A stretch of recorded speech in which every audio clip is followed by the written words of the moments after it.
Please join us in prayer and pledge. You join me in prayer. Creator God, we pause today before our deliberations to ask for your guidance and direction as we discuss and debate the issues before county government. Lord, we thank you for this beautiful day. We thank you for the wonderful place that we live in, this great country, and those men and women who serve to protect it. And Lord, again, we thank you for all the blessings that you provide for us. In your name, amen. I pledge allegiance to the flag of the United States of America and to the republic for which it stands, one nation, under God, indivisible, with liberty and justice for all. Thank you. That brings us to our first public comment.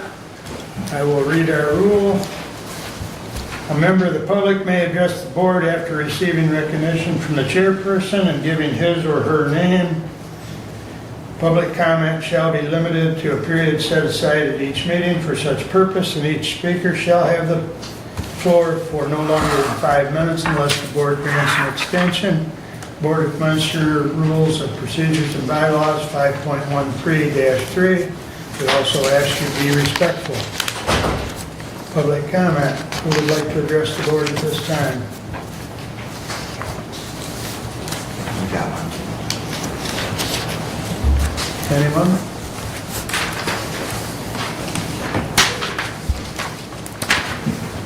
No public comment at this time. Moving along then. Entertain a motion to approve the consent agenda. Move to approve. Support. Any additions, subtractions, comments? I would like to move 2406 down underneath Mr. Benson.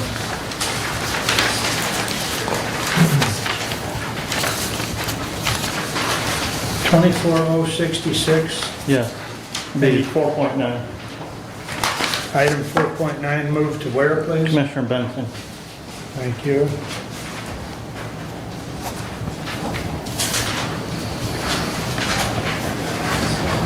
Any other changes?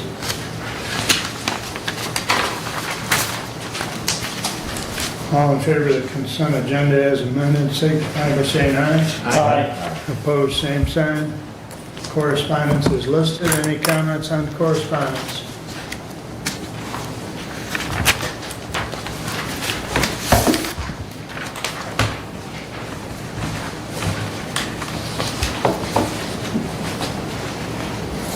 Anything? Go ahead. I did want to comment on Addison's EMS report. We are still going back and forth on that. It has not been approved and finalized.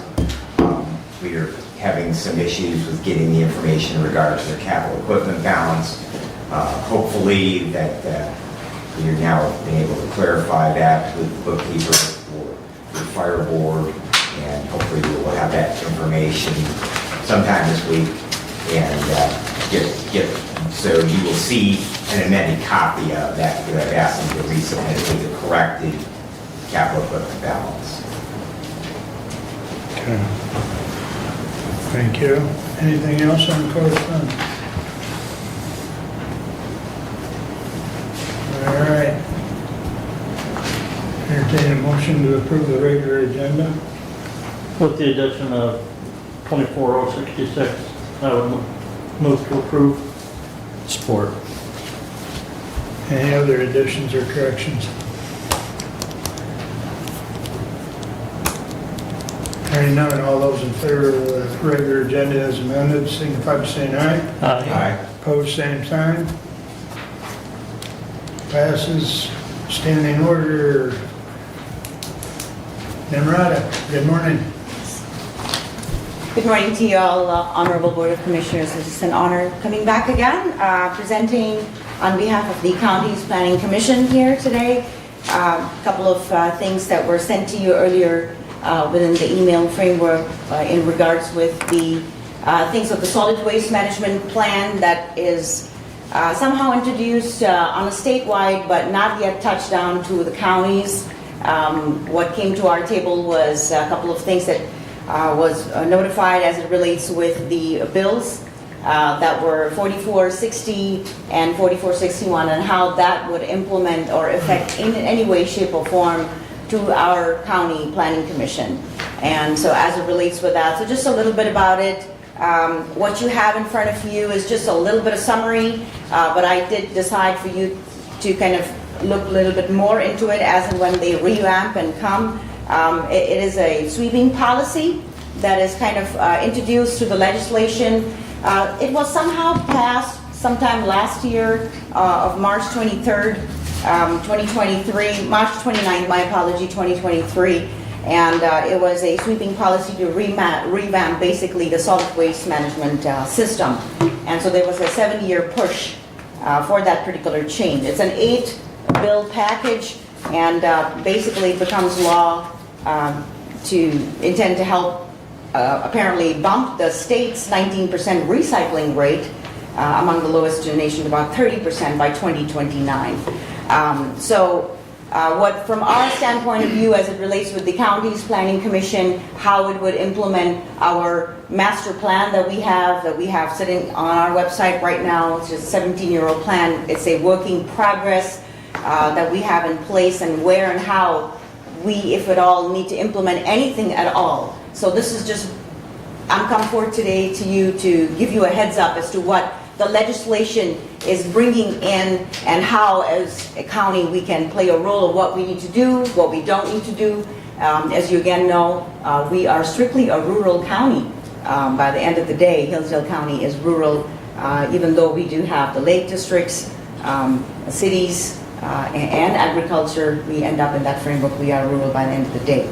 Now, just really quick, I won't take too long onto this. I will introduce really quickly. I'm come here very partially with my team. We have a master citizen planner for Hillsdale County, and that is Richard LaRoe. He's the only one in the Hillsdale County. He represents my township, my home township that I come from, that is Somerset Township. So he's here, Richard LaRoe. I believe some of our other members might be on their route, but we do have a set of team that work together on the master plan. And we just recently introduced MSU, bringing us some training programs. And then we have our board liaison, Mr. Steve Lanius, who's on board over here, who has been very affirmative about the training programs that have come through, we've acquired through MSU, programs through Harmony. Gumzel are educated there. Our team includes Jack McLean. We have Troy, who represents as a superintendent for the school districts of Hillsdale County. We have Peter Merritt, who represents economic and city. And then we have a couple of new members who have joined the board, Sam Fry, and we do have Mike Clark and myself. So this is our team here. Now just quickly onto this policy that is coming as sweeping. We don't know how and when it will affect, but the anticipation to kind of categorize a little bit real path toward diversion, if you will. 4460 basically earlier that had come talked about revising the whole regulation of the solid waste materials utilizing facilities, which included recovery facility, compost, anaerobic digestion operation, which that is a bill that includes all the innovative technology support scaling new ideas. It's very new to our county, fairly new to a couple of our cities and other rural areas that are neighbors to us, like Lenawee County or Ottawa or any other county. But this bill, I've kind of put a little bit of sideline of argument about how this bill will be in support for or not in our county. The supporters of the bill basically argue that the bill package is needed to help Michigan's ability to compete, participation in any kind of recycled materials. So these valuable items such as yard waste or food scraps, recycles, being discarded in landfills. There are a couple of arguments which is basically put on the table that say that it will help improve the health of Michiganders by diverting materials that are harmful to the environment, and then turning them into a useful product. And And the other part of the bill basically also talks about how this planning process will be on, historically, each county will have to be accountable for assuring adequate disposable capacity for solid waste within their own jurisdiction, if you will. So what we're expecting them to focus is more heavily on recycling and composting. And we're looking from the state point of view on the broader range of materials, but again, among the expectations, the question is the detailed assessment to determine what exactly capacity we're dealing with, or to kind of ensure access our community, or again, we're as rural. So, couple of things, as landfills can only hold so much material, but it's imperative that Michigan begin the process according to this bill, diverting useful material to landfills from before landfills they reach to some capacity. So that's the argument. The other standpoint, which I summarized, was how to look at it as a critic of the bill, if you will, that our landfills aren't entirely bad for Michigan, but in fact they can turn collection of gases, if you will, and landfills produce valuable energy. So diverting waste from those landfills basically could decrease gases that are collected and then produce less energy for Michiganders. So a couple of concerns were raised with this bill as it relates to the rural communities. Will we be left out of the economic advantage of increasing our management of materials in those areas, and how as a county we're going to implement that onto our, as a board of commissioners or planning commission, where we stand. For example, the roadside collections for recycled or whatever yard waste is costly for the communities, but again, relying on citizens to drop those at facility is at risk. But again, in winter months, those are another question. So rural areas might therefore not see a benefit relative to the cost required for the material management program. So just a little bit of a nutshell about this program. The two bills are basically 4461, and then the other bill that was implemented was the last year, that was 4460.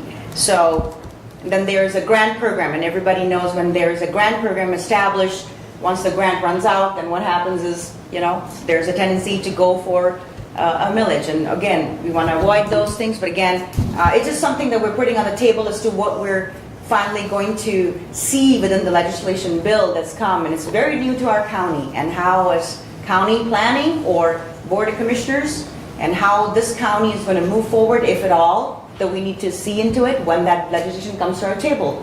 Because when you do know that things, when they go to the state level, goes to the table of the governor, and so on and on. So the House Bill 4461, basically it would establish, once the legislation bill goes forward, what it would do a grant program for counties or the designees, and then grant would cover costs, which is part of that would incur in the preparation, implementation, maintenance of the materials management plan, and the program funding would basically be very contingent on appropriation by the legislation. So it will be supported by the expanded uses of whatever the necessary requirements would be. So that's a little bit on a nutshell to give you what exactly. So I kind of broke it down for you as a for and against, and what this legislation would contribute to us as a county, as a rural county in its entirety, and how we can move forward, and what we need to implement that, and how we need to implement that into our master plan at this point. And so again, with that,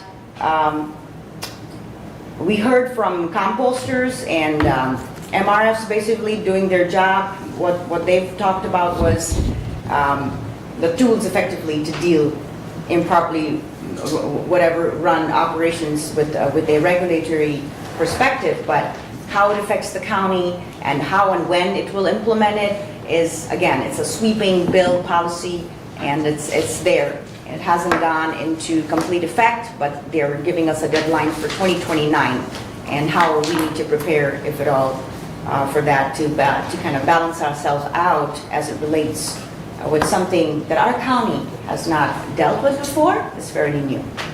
So in that regards, I will, of course, if Zach's here already, that he would definitely present a little bit more on the solid waste management plan.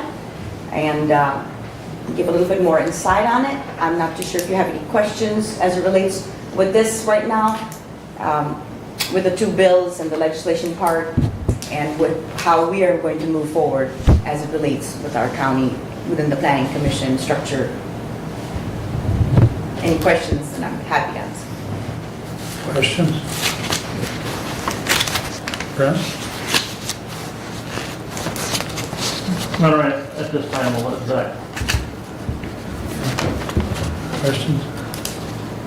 No questions, just a general comment that, the commissioners are very aware of the management plan, and we've had discussions on that as well. Both Commissioner Benzie and myself have attended Zooms and meetings with MMP through Eagle, and I did outreach to Zach Smith, and Zach, are you here? Zach is here, and will speak to us regarding that, some collaboration possibilities. The notice of intent is something that will be applied by July 6th. So we're trying to do our diligence and be on top of this. So we thank you. Yes, well, thank you very much. Well, I'm definitely going to let Zach take over. I have a busy table today, but wanted to, on behalf of the County Planning Commission, be prepared as to how and what we will implement and how to embrace that, just channeling that within the protocols as it relates with the master planning process, if you will. So thank you so much, gentlemen, for your time. It's always a pleasure coming here, and all the best. Thank you. Very good. Thank you. Well, with that, Zach, you're up. So, sorry for not emailing you. Usually the meetings like this I tend to be a little bit sleepier. But I do have a short handout, and this is really, the first two paragraphs are just kind of overview. The rest of it is a more detailed example of what the next steps that you as a board need to take to get things moving on the MMP, the Materials Management Plan. So the Materials Management Plan does replace the Solid Waste Management Plan. This was passed into law last year, right? And she was right, the idea is to push everything more towards recycling rather than throwing things away, right? The state will argue that, hey, the Solid Waste Management Plan's worked, we've got plenty of capacity, let's try to recycle, reuse more, those sorts of things. These are their decisions. I just want to make this clear. I'm just trying to translate going across. Right, so every county needs to have a materials management plan. The good side, as far as maybe or bad, I don't think about it, is you have to let the state know by July 6th whether you want to write it, whether you can pass and then townships can get together and write it, or eventually it'll fall to Region 2 to write. And if none of those groups take it, then the state will write one for you, and I don't think anybody wants that. And the state really likes the idea of doing multi-county plans, and they could combine Hillsdale with some other county, doesn't even have to be near here, into one plan. So the state can do whatever the state wants to do if it falls that far. As somebody from Region 2, I would say we would take it before that happens, but even then, I'm sure you guys would rather have control rather than let somebody else do that.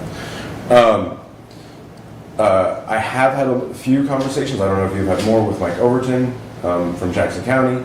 He is at least reasonably curious about doing a multi-county plan. If that's something you guys are interested in, then those kind of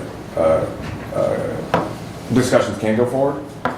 Though there are differences, obviously. Jackson isn't a true rural county like Hillsdale is, so different rules would apply to different counties.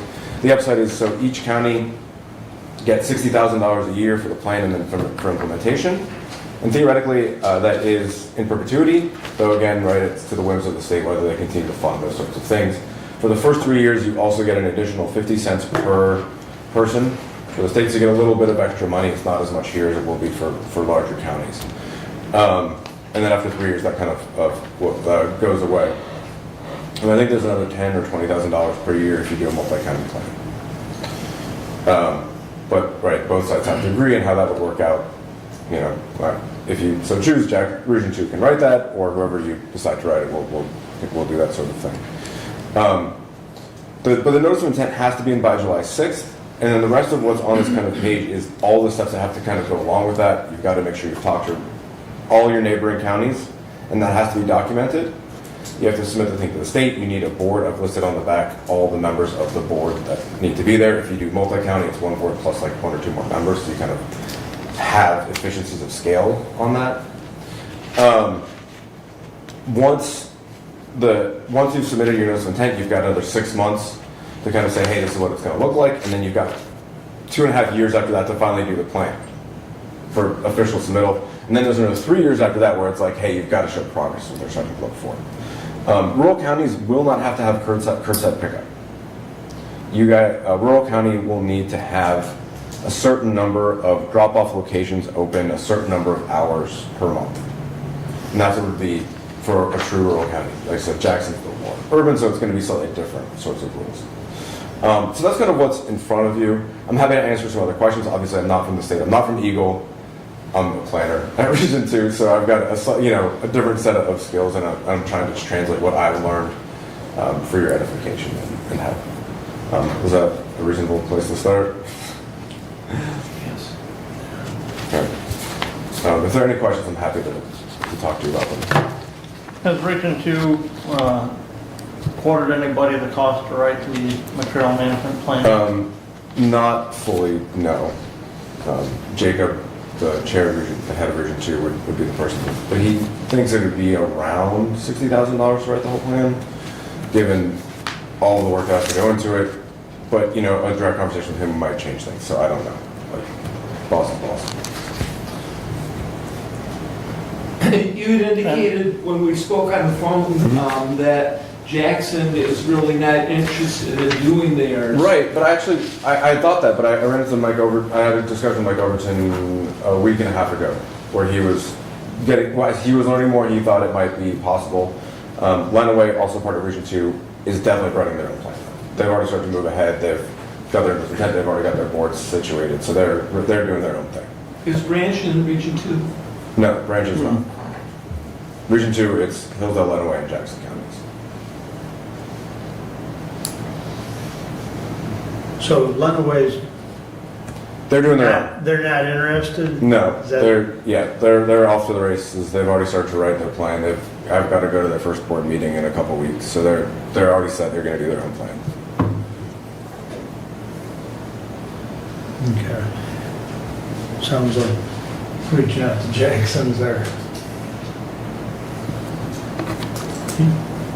You had some conversation with Jackson? I have not.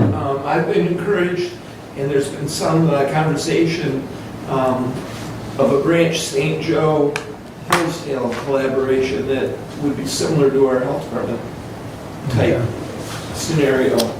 So those that are involved in committees that include St. Joe, Hillsdale, and Branch County, you might ask, and see if there's a possibility there. We're very similar rural type areas, so it does make sense. We don't, there's nothing that says we have to stay within Region 2. No, absolutely not. And like as I said, they don't even have to be counties next to each other. Mm-hmm. So if you would like to do a multi-county plan, you can choose any counties that you think would be the most compatible to do that with. And that you can absolutely do that. Okay. And I think we've got a good flow chart here that, really describes what we need to do, and we're getting close to that moment, but we're not there yet of the notice of intent.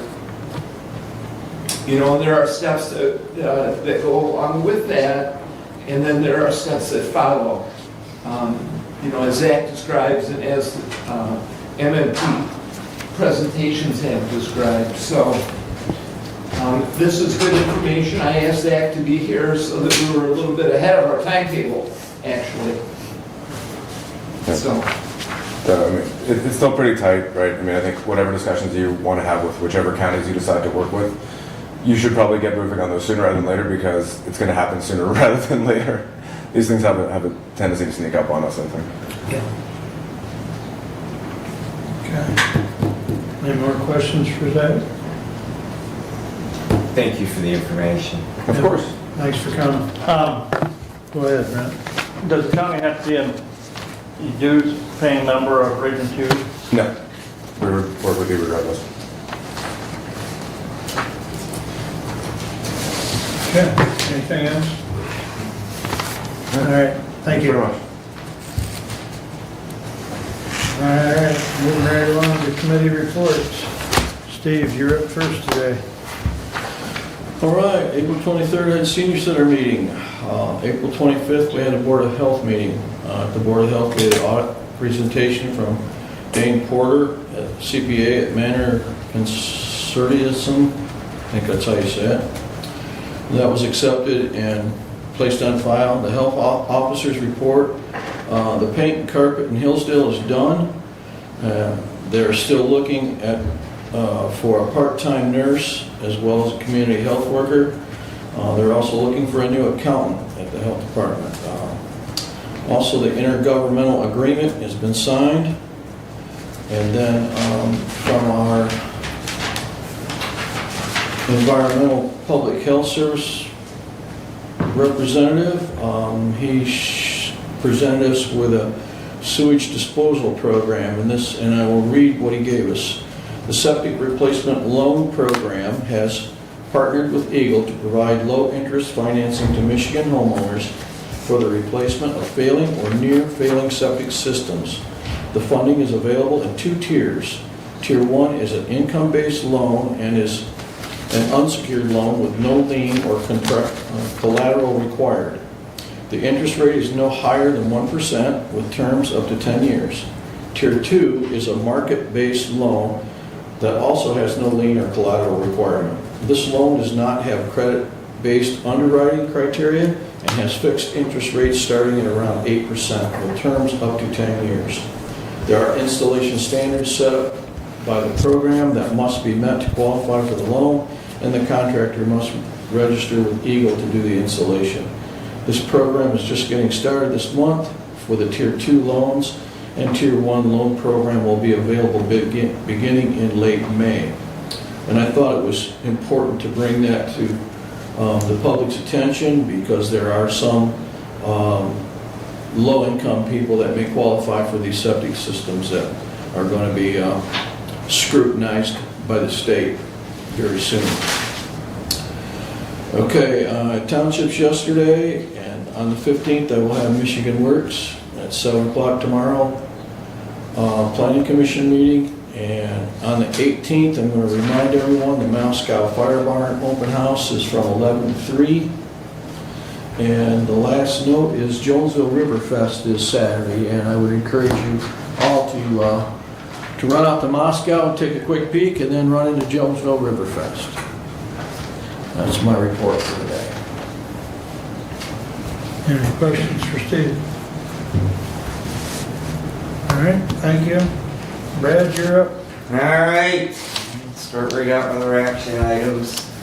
Since this was moved down from consent, 24066 to the Honorable Board of Commissioners, whereas the Hillsdale County Community Corrections Advisory Board met on April 10th, 2024 and approved the HCCCAB 2025 fiscal year for submission to the Michigan Department of Corrections, Office of Community Corrections.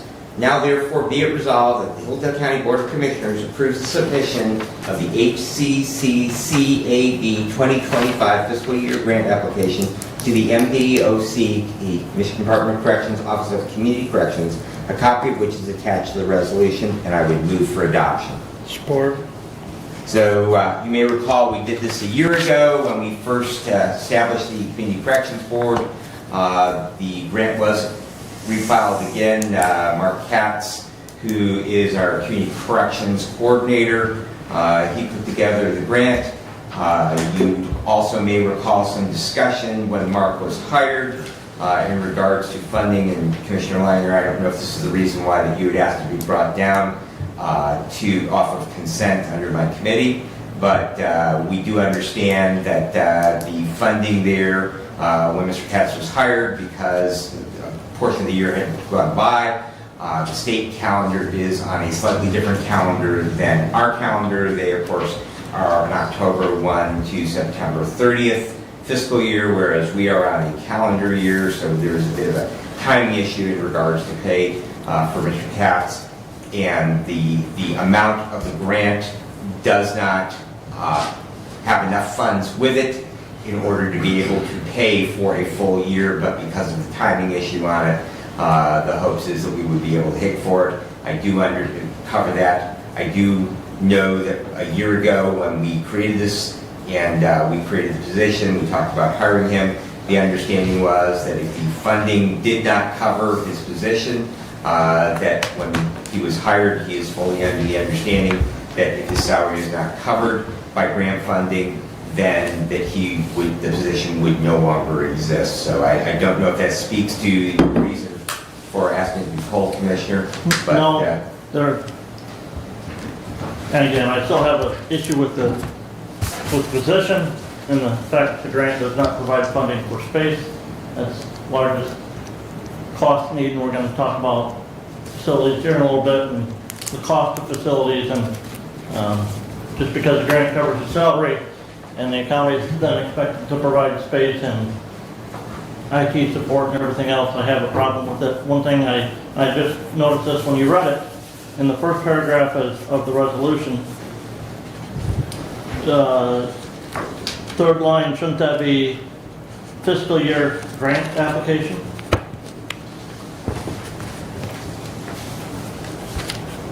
The ACCAB, yeah. The 25 fiscal year what? The true reason I had it pulled is the fact of timing, sir. I find it disturbing. This grant application was submitted to the state of Michigan already without approval of this body. Even though it was approved by the board on April 10th.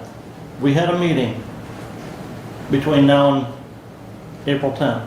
And I don't know why it wasn't brought to us at that meeting for approval before it was submitted to the state.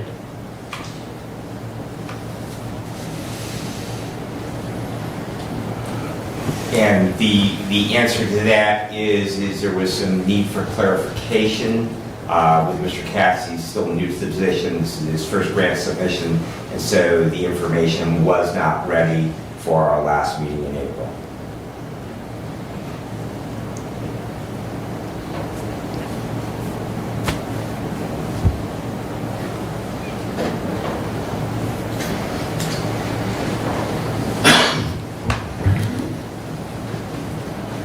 But again, I continue to feel that the county is financially disadvantaged by having to provide space, not being reimbursed, so I cannot support this action.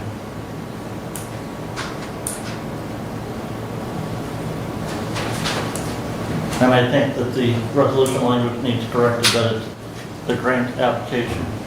All right, and I would be happy to make that recommendation that we had after a fiscal year grant application, and the support for the motion was, Yes. you're the support. Are you you're familiar with that? So I would ask that that be added. For clarification, you're adding it where? After the word, and approve the HCCCAB 2025 fiscal year grant application for submission. Okay. So basically, the first paragraph would Right, reflect yeah. the same as the second. Yes. Yeah. Okay. So that's a friendly amendment. Go ahead, For Steve. just for clarification, if the grant goes through, Yes. assuming it does, how many months of the year will that provide salary for this individual?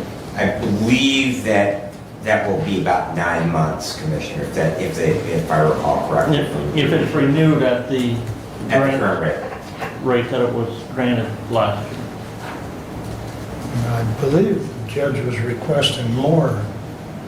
She did, but in discussions with Department of Corrections that they were going to renew it, the thought was it would be renewed for the same amount. Okay. Okay. And It's either 9 months or 3/4 time employed. To the concern in regards to space, we want to remember that we are saving money in not having individuals held in our jail, a very, very space-limited jail at this point, For the last 4 weeks, we have been at capacity. And so consequently, we are saving the cost of having to incarcerate those individuals and potentially saving the cost of having to expand the size of our jail at some point, because we are taking and we are supervising these individuals. That is the entire purpose of community corrections, is to be, as an individual moves through the criminal justice process from the time they are arraigned to the time that they are then, the case is either resolved, they are found guilty, they plead, or they are found innocent. It supervises those individuals with the hope that we would keep them from being incarcerated and save the cost in our jail. And that's true of many of these programs that we have. There's an intrinsic value Correct. because it's keeping people out of the jail or out of the system. And from reoffending, Yes. which is another stat that Mr. Katz tracks. All right, any further discussion? Roll call vote, please. Commissioner Lanius, No. Commissioner Wiley, Yes? Commissioner Benzing, Yes. Commissioner Leininger, No. Commissioner Ingalls. Yes. Passes 3-2. Please continue. All righty, we will move on to 24067. To the Honorable Board of Commissioners, we, your Public Safety Committee, recommend acceptance of the updated 2024 proposal for a countywide simulcast system MPSCS add-on and the decommissioning of the Osseo and Camden radio towers from Motorola, as well as a proposal from Rocom Inc. for 346 communication fire stations totaling $14,416,927, contingent on the approval of a millage levy by the qualified electors of Hillsdale County for the purpose not to exceed. And I do want to point out that we missed one digit, so it's .991 mils, which is in agreement with the language that will be presented later. Mils per year for a period of 10 years. The original proposal was accepted under Resolution 22069. Additionally, the total amount placed before the voters will include a 10% contingency fund for the project. Further, this proposal would be placed on the August 6, 2024 ballot. The Motorola proposal is under the My Deal bidding system, which makes it compliant with the county bidding policy. The unification pages are the only devices produced which are compatible with the MPSCS system, and I would move for adoption. And second? Go ahead. Doug supported. Discussion?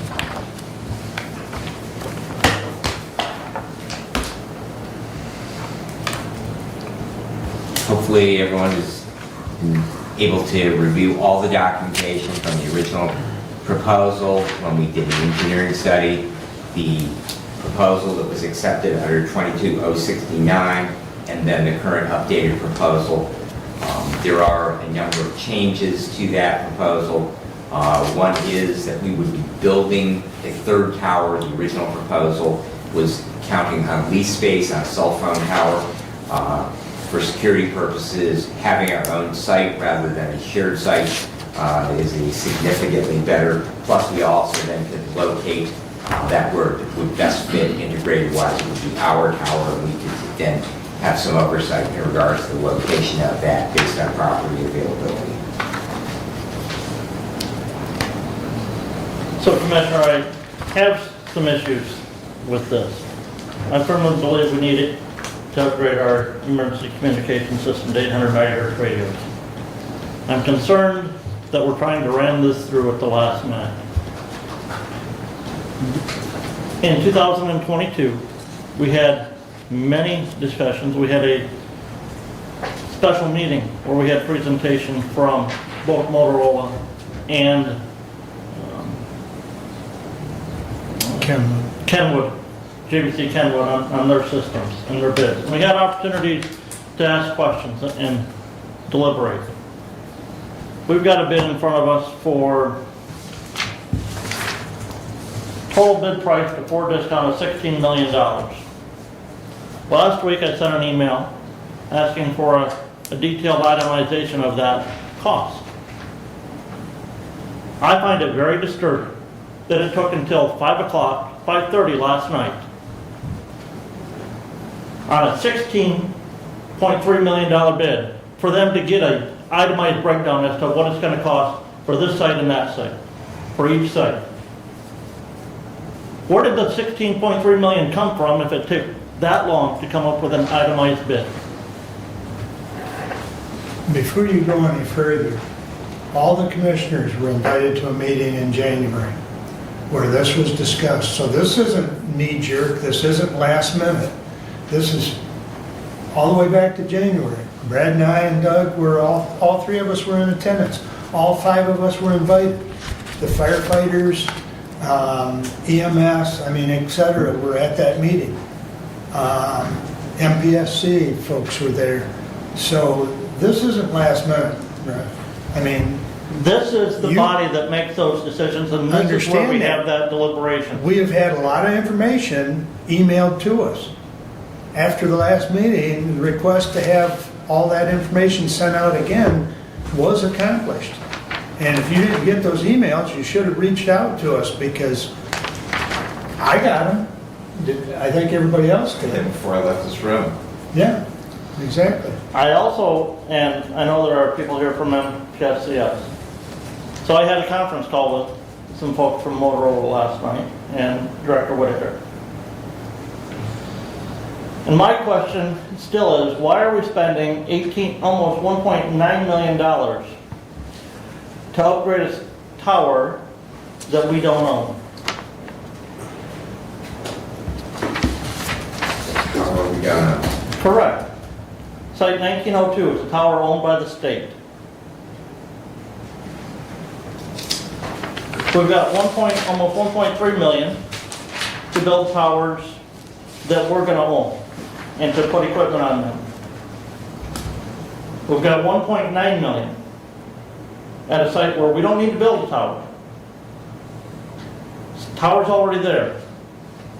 We've been told time and time again that the state maintains the system once it's built.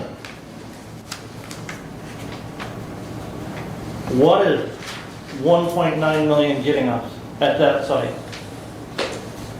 That is so much more than the sites where we're building a tower, and the tower itself is costing north of $1 million.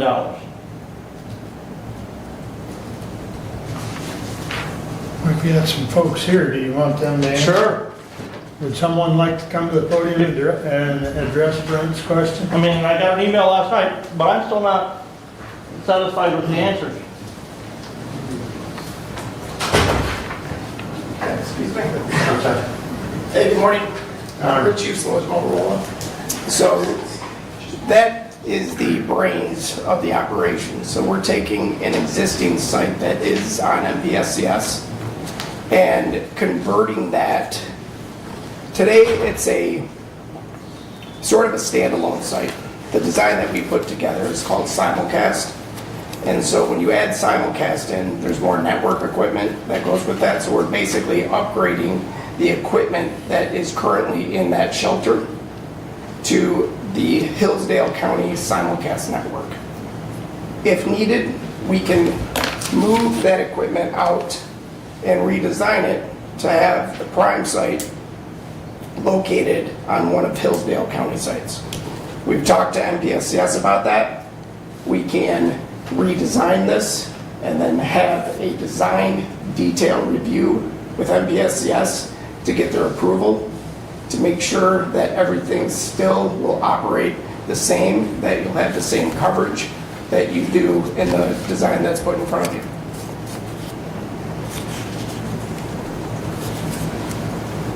And then 2 years ago, Branch County was in the process of switching over to their JVC Kenwood system. And we knew that they were going to be on the JVC Kenwood system. Okay. And I was told on the conference call last night that one of the reasons for the increase in cost is we had to add equipment to this system from the bid in 2022 to make it be able to communicate with the Branch County system. Why wasn't that included in 2022? I'm not familiar with that portion of adding equipment to communicate with them. TDMA? Okay, so because Branch County is using TDMA, which was not proposed originally in your proposal, then we've built TDMA into this proposal. So we knew that they were using, we didn't know in 2022 that their system was ready to go live, that that's what they were going to be using? I'm not sure if that, I don't think we did.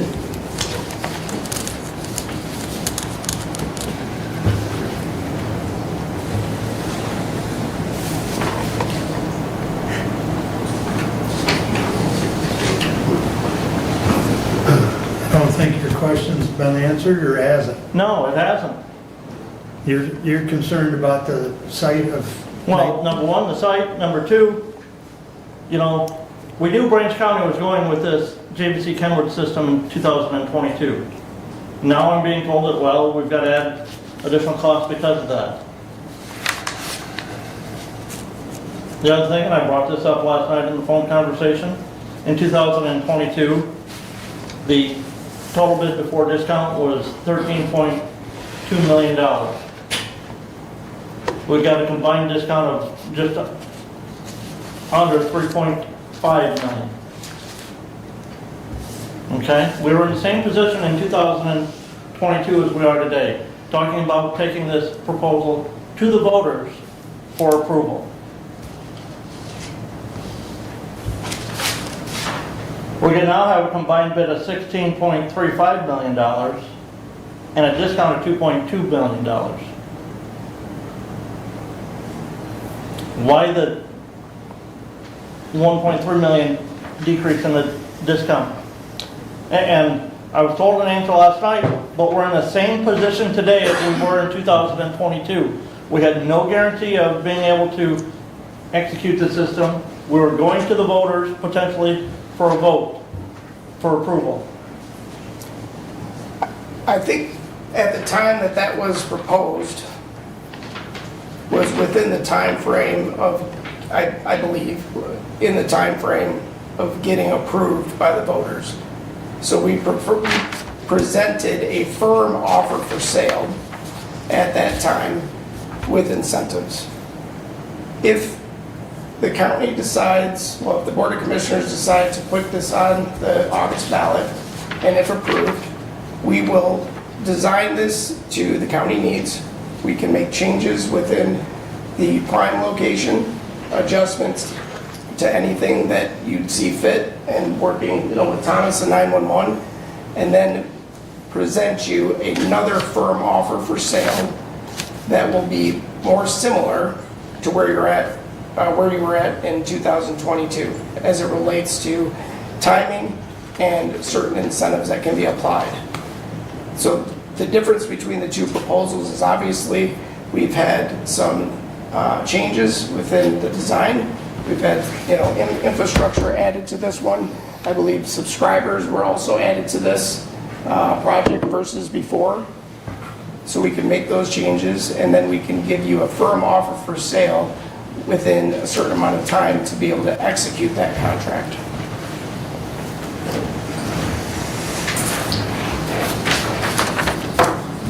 Commissioners, thank you. You're welcome. The other concern that I have with this is there's no asked buy-in from the local units of government that have departments that will be receiving equipment out of this proposal. It's easy to do a search on the state of Michigan's Treasury website and find audit reports for every local unit of government. And at the end of 2022, the local units of government in Hillsdale County had just under $20 million in fund balance.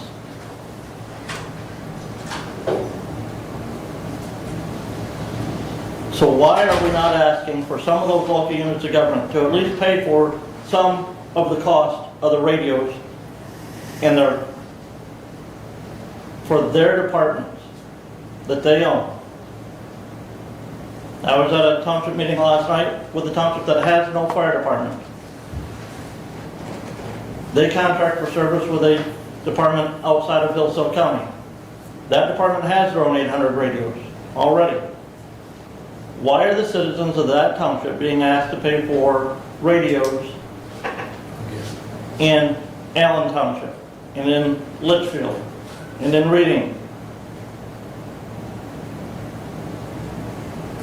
And we're not asking those local governments to contribute some of the cost, whether it be for the radios, the pagers, to the cost of the system.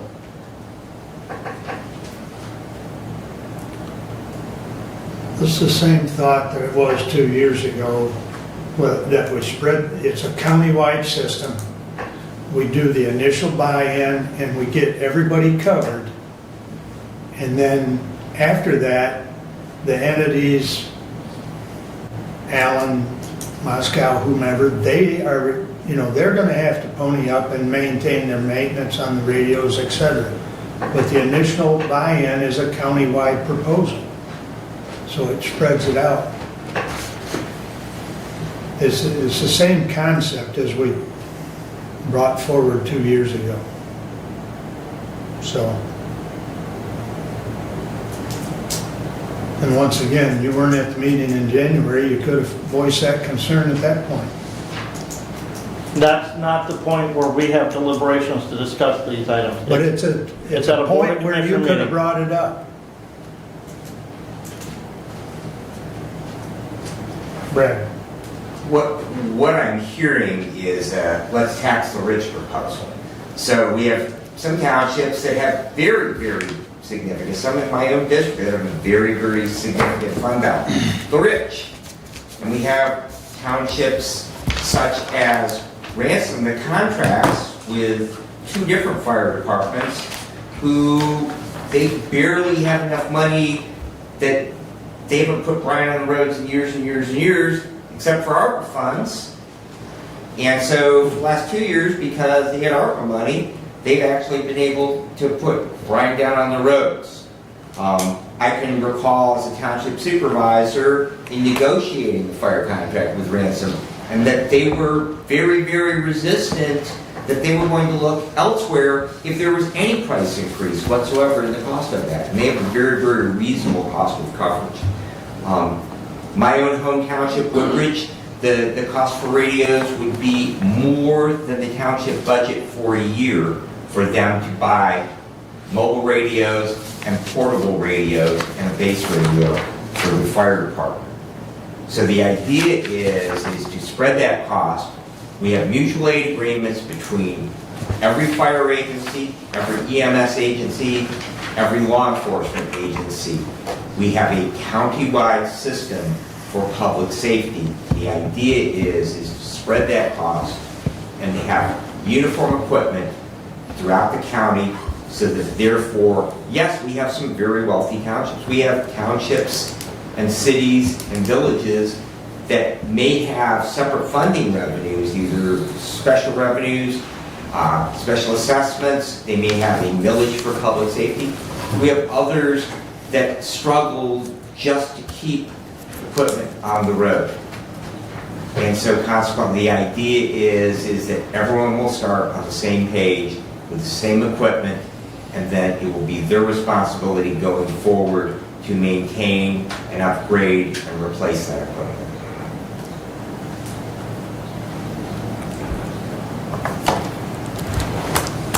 We have several townships with mutual aid agreements with adjoining counties, townships, not only in the state of Michigan, but in the other state of Ohio and Indiana. And I believe we heard in January, and I heard it again at Montgomery Village meeting last week, they can't communicate with these people when they respond for a mutual aid. Again. And so, it's a problem. I know that. It's a problem that needs to be addressed. It does. But Commissioner Benzing, you said Woodbridge Township. In 2023, your township's budget was 188,000. General fund expenditures were $188,264. Ended the year with a fund balance of $343,929.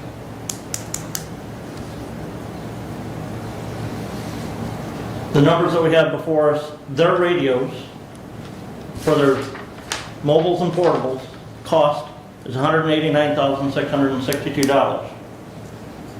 Wright Township, Wright Waldron Fire Department, cost of their radios are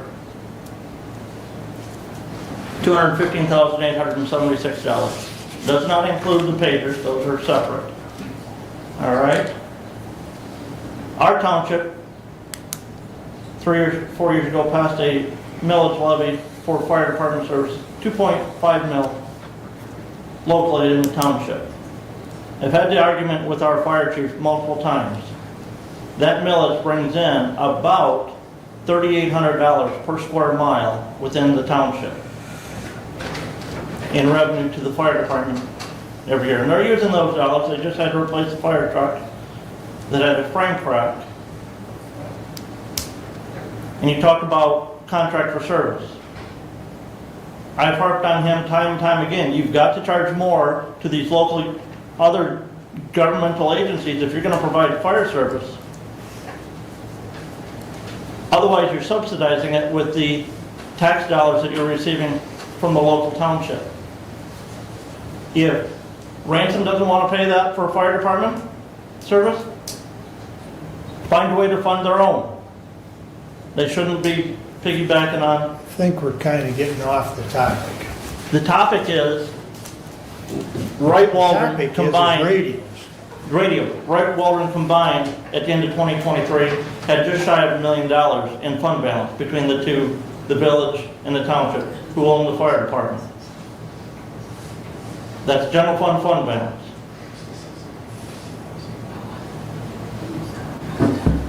City of Litchfield had $777,000 in fund balance. Once again, if you were this concerned about the individual units, why wasn't this addressed in January? I have addressed this to Commissioner Benzing in the past, that local units need to pay. You know, we've got other countywide villages, Brent, and we get reports on how many citizens utilize services like the senior center. So are you just telling me that those townships that utilize the senior center more, they should pay a bigger portion? I mean, that's the same theory of what you're driving at. We're talking about countywide millage. We're not talking about individuals. You know, I'm not following your logic when we need this badly for the whole county. we need 800 radios. My contention is there needs, just like when we submitted paperwork to Congressman Wahlberg and to Senator Peters asking for funding to help pay for this. One of the questions is, what do you have for local funding to contribute toward that? Right now, we have no local funding, none. If we'd have got buy-in, say, hey, pay for your pagers. I think the bid for the pagers is $850 per pager, programs and everything. That's $16,000, just under $17,000 for Wright Waldron. But again, where's the local buy-in to say, and we can take that local buy-in and go to the voters and say, see, even the local departments, the local governments feel this is important. They're helping fund part of it themselves. This is why we need you to vote for almost $1 millage levy to fund for this system. It's a lot easier to sell a millage when you have buy-in from the local government that says this is that important that we're willing to contribute some of our funds to help pay for it.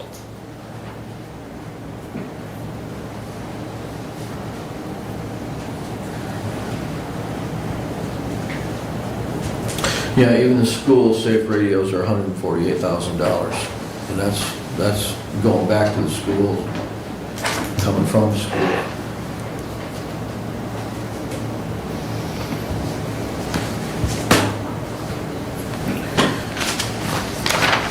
Another thing, if we pass this right now, and then they come back and they say that they can make a change to it for the simulcast to be moved over to a Hillsdale County tower versus a state tower, how do we make adjustments for that proposal if they change this?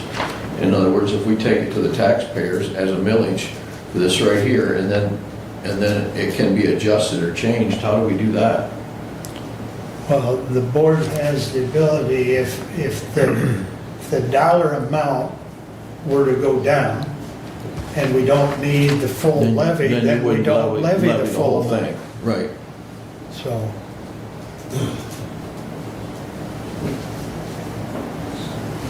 And more accurately is we would not borrow the entire amount because we can only levy the amount required in a year to repay the principal and interest on the bonds. No more than that.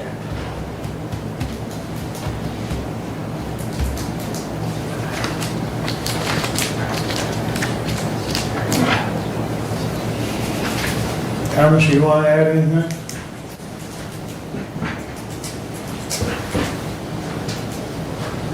Any further discussion?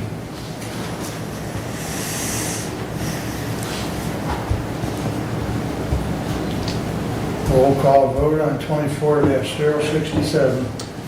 Commissioner Wiley, Yes. Commissioner Benzing, Yes. Commissioner Leininger, Pains me, no. Commissioner Ingles, Yes. Commissioner Laney. No. Passes 3-2. Thank you, Commissioners. Please continue. All right, I will move on to 24068. It's long, please bear with me. A resolution to adopt ballot language for a bond proposition relating to public safety and emergency communications within Hillsdale County, Michigan. Whereas the Hillsdale County Board of Commissioners has determined that it is desirable and prudent to borrow the sum not to exceed $16 million and issue as general obligation unlimited tax bonds, therefore, for the purpose of making improvements to public safety and emergency communication system in Hillsdale County, including but not limited to acquiring and installing additions to the Michigan Public Safety Communication System in Hillsdale County, replacing the existing public safety and emergency communication systems and components thereof, including but not limited to first responder radios, systems, and pages for public safety and emergency communications, and renovating, remodeling, equipping, furnishing, improving, and constructing additions to public safety and emergency communications facilities, as well as other utility, parking, and site improvements. And whereas the Board of Commissioners has determined that if approved by the qualified electors of the county, the maximum number of years the bonds may be outstanding, exclusive of refunding, is 10 years. The estimated millage that is to be levied will pay the proposed bonds in the first year that the levy is authorized is .9910 mils, which is equal to 99.10 cents per $1,000 of taxable value, and the estimated simple average annual millage that will be required to retire the bonds is 0.9890 mils. And whereas the Board of Commissioners has determined that a proposal to issue the bonds in the amount and for the purpose described therein shall be submitted to the qualified voters of the county at the primary election to be held on August 6, 2024.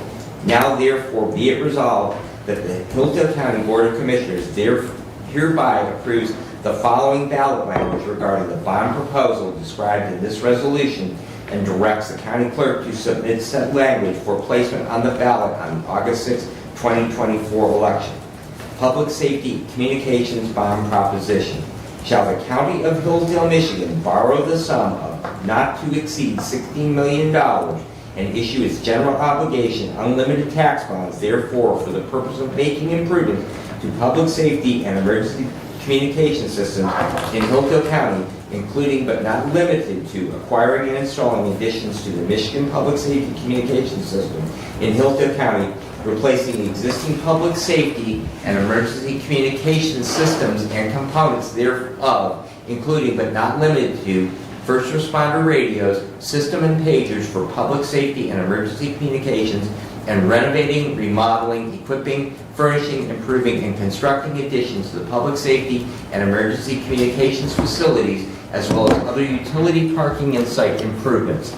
The maximum number of years the bonds may be outstanding, exclusive of refunding, is 10 years. The estimated millage that will be levied to pay for the proposed bonds in the first year that the levy is authorized is 0.9910 mils, which is equal to 99.9910 per $1,000 of taxable value, and the estimated simple average annual millage that will be required to retire the bonds is 0.9890 mils. And I would move for adoption. Mr. Clerk. Discussion? The only thing that I would like to add to that, the language of this has been reviewed by both bond counsel and by Mr. Thompson, the county's legal counsel, and they were satisfied with the language as proposed.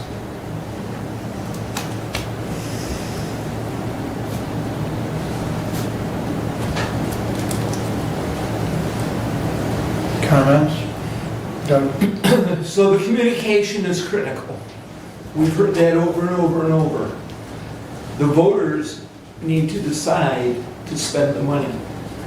At the January meeting, I did attend the presentation, and one of the things we heard from the fire chiefs was that mutual aid is in question in the surrounding counties that do not have, or that do have the 800, and we do not have the 800. The fire chief made the statement that he would not call for mutual aid and put a fireman at risk in a structure without the communication. We've also heard from our ambulance director, O'Neill, that communication is spotty in the ambulances, that many times they're transporting in our rural county and bringing to the hospital with no communication between the ambulance and the hospital.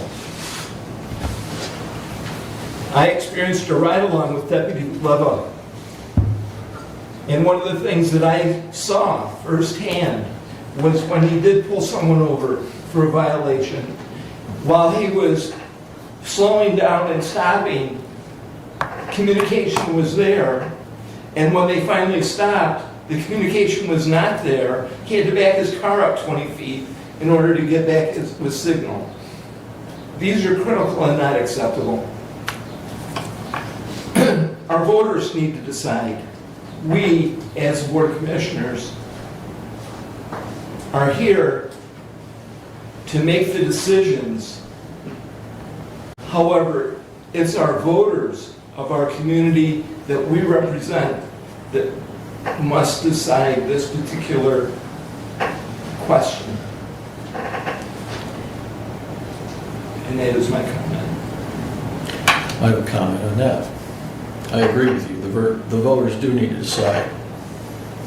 When you have a VHS system and you have coax cables, there's maintenance programs that need to be implemented into those radios. The receivers, transmitters have to be calibrated every so often. Cables and fittings have to be changed out every so often. I asked for a maintenance program on those radios and receiver transmitters and got nothing. In 15 years, that system's been on the cars and it's never been calibrated, receiving or transmitting. So I can't say that our system is a complete failure right now, because the failure has been a complete maintenance failure. Okay, there hasn't been any cables replaced, there hasn't been any antennas, any receivers or transmitters recalibrated in any way, shape, or form that anybody could show me on documentation that that's happened. However, I do know that we need a better system. Times move on and things change. If the 800 is a better system, I guess that will remain to be seen. But I do agree. We'll let the voters decide. I'd like to let Thomas address your comment. I heard that. I heard the audio that he played. Well, as far as the maintenance comment, I know we've done a lot of maintenance, so I want him to address it. I personally asked Thomas for a maintenance program on that. He could not provide one for me. I was never asked that question. Yes, you was. We was at 911. You, Brad, and myself. Do you recall that conversation? Because I do not. Yeah, I did ask for a maintenance program. Yes, sir. But go ahead. I guess one question I have is, we've talked before that, you know, a lot of our system is at end of life. Correct. And to attempt to maintain something that's already at end of life is cost prohibitive, correct? Correct. So, Brad? So I guess I would direct our attention about a block that way to a building that we've owned for 125 years. And we are spending $10.8 million. So what about the maintenance program out? What about the previous administrations and the previous facilities manager for 125 years? What have we done to keep that place up? Okay, because we know we have pieces falling off to the point where we're endangering the public, let alone destroying the interior of it because water was intruding. So where's the maintenance program? We can point fingers all day long, whether it's that building or other ones. The nexus here is that we have technology that is not compatible with every other. 75 counties in the state of Michigan have moved to the MPSCC system. And all the counties that surround us have moved to an 800 megahertz system. Now, Branch County, they chose to go off on their own, and so we're going to have to spend extra money to be able to talk to them, okay? They had to spend extra money to be able to talk to the state police and to other counties. So they had to create a patch to be able to do that. There was additional cost involved. We're going to have to spend some additional money to be able to talk to them. But still, at the end of the day, they have moved to an 800 megahertz system. The system we have right now, just like if you had an analog phone, cell phone, it won't work on the current digital system. The same thing applies with the radios. Okay. The radios we have right now are not compatible. They are not technology. So regardless if we had maintained things or not, the technology has moved forward and we are no longer compliant and able to communicate. So we have to fix that. But as to maintenance on the system, well, I know that we have sent radios in from my fire department to be calibrated. I remember a few years ago that there was a significant amount of tuning and calibration. I think Roadcom came down, because that's our vendor. They came down and did a significant amount of tuning on the system. But it really is not applicable because we're talking about past administration, just as we're talking about past administrations with the county courthouse. We need to fix the problem, just like we needed to fix the problem. Okay, let me make myself clear. I agree with you. We need to move on to a new system, okay? So we are going to have to let the voters decide. So that being said, that's my comment. That's my position. I agree, we need a new system. And we will have to let the voters decide. Okay? Thank you. Any further discussion? We'll do a roll call on 24-068. Commissioner Benzing, Yes. Commissioner Leininger, Yes. Commissioner Ingles, Yes. Commissioner Lanius, Yes. Commissioner Wiley. Yes. Passes 5-0. Thank you, each and every one of you. I appreciate that. And I think that the Commissioner Lanius' comment, we need to let the voters decide, Commissioner Ingles, is very applicable. So they will make the final decision whether we move forward with this one. Appreciate it. All right, moving on to the rest of my report. As of yesterday, we have 76 inmates in our county jail. Trying to get a number on that for us before all of our meetings. I would like to thank my fellow commissioners for the opportunity to attend the Great Lakes Homeland Security Conference in Grand Rapids last week.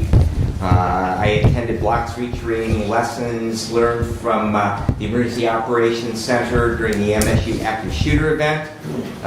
Heard from a Citizen Medal of Honor recipient who prevented an active shooter event at her middle school. She actually personally took away a handgun from a student she was a counselor at that school. Response to the Maui wildfires, that was probably the best presentation, standing room only, and very, very interesting. Overdose management for first responders, racially motivated violent extremism, international terrorism, threats related to Michigan, weapons of mass destruction, past, present, and future, cybercrime, attacks on the Plano Police Department, and keys to assessing risk. It was a very interesting presentation from a couple of people, one from Department of Justice, one from Google, and how that they monitor traffic in email for certain keywords and certain patterns. So very, very interesting. It was time very well spent. There were so many interesting topics. I only attended two that were actually directly EMS related. So very good, and again, I appreciate the ability to attend on behalf of the county. I did attend the Lifeways board meeting when they were in Hillsdale 2 weeks ago. Last Friday, I met with all 3 judges regarding court security and the impending move of the district court to the Lifeways building, and had some good discussion there. Ransom Township, they did complete and approve their materials management plan last night, and they will be submitting it to the state along with their $750 fee for the privilege of being able to submit that plan and register their solid waste transfer site. They basically have 2 big construction dumpsters. That's what's right, but they have a registration fee along with that. Village of North Adams will be repaving a couple of streets later this year. And that concludes my report, unless you have questions. Thank you. Questions for Brad? All right, thank you. Doug, your turn. Thank you. I'll take my action item first, Resolution 24-069, May 14, 2024, to the Honorable Board of Commissioners. We recommend authorizing the Chairman of the Board of Commissioners to sign the attached change order from the National Center for State Courts for the sum not to exceed $10,000. Furthermore, the above amount is to be taken from contractual services account number 404-00-00-802.000, respectfully submitted, and so moved. Doug Engels, Chair, Facility Committee. Support. Moved and supported by Brad. I've had contact with Nathan Hall regarding drawing for the proposed move of District Court to the current Lifeways building, and he has sent the agreement that you have all in your packet, and the signing of this will get those wheels turning.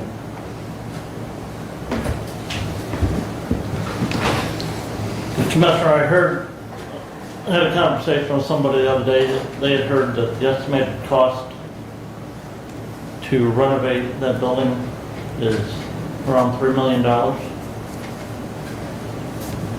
We don't know numbers yet, Commissioner, due to the fact that we need to have the drawing first, and then once we get the drawing, we'll send it to the architect, and then we will know the numbers. We've heard estimates from Nathan Hall previously that renovation costs can run from $300 to, the new build cost we've heard is $1,000 a square foot. So at 9,600 square feet renovation, do the numbers. We don't know exactly. It could be $3 million. It could be $2 million. We don't know exactly. That will be determined.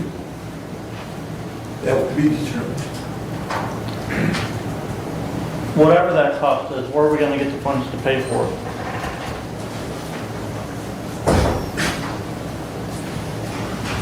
As Commissioner Benzing said a little bit ago, we're spending just shy of 10.8 million. If you go back to 2018, including the work that we've already done in the interior of the courthouse, which was $82,210. The work with Renaissance, $10,504,600. Blackberry for the windows, $256,799. And the HVAC, $720,000. We've spent $11,563,587 on the courthouse. We just approved the final terms of the loan that we had talked about earlier of borrowing from the building inspection fund of $1.8 million to finish that, because the money we had from the ARPA funds and the interest was not completely enough to cover that.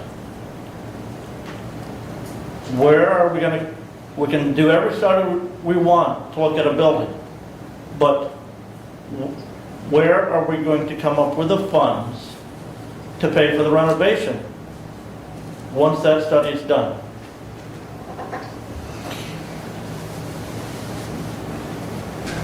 Go ahead, Brad.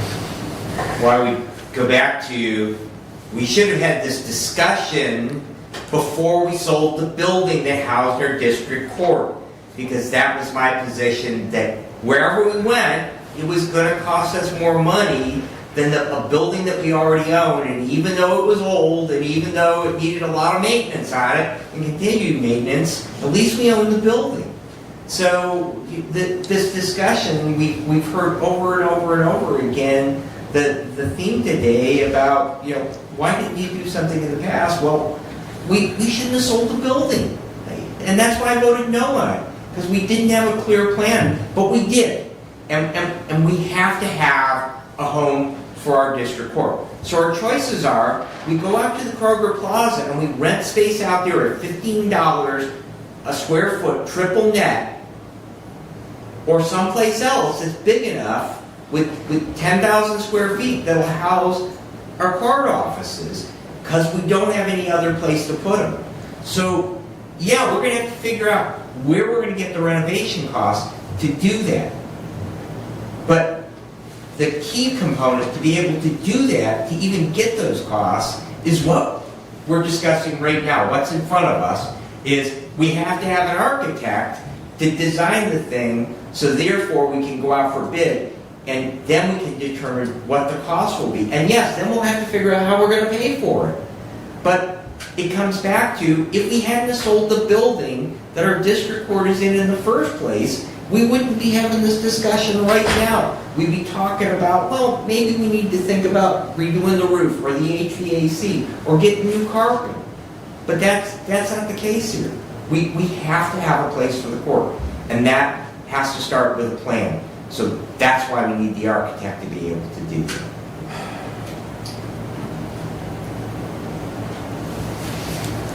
The other question I have, and I'm concerned that that account number is correct. I confirmed with Deputy Clerk, who confirmed with Finance Director.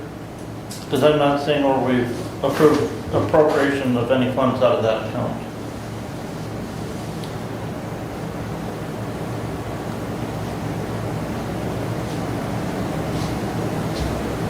Look back 1 year, it's the same account that we took a previous change order.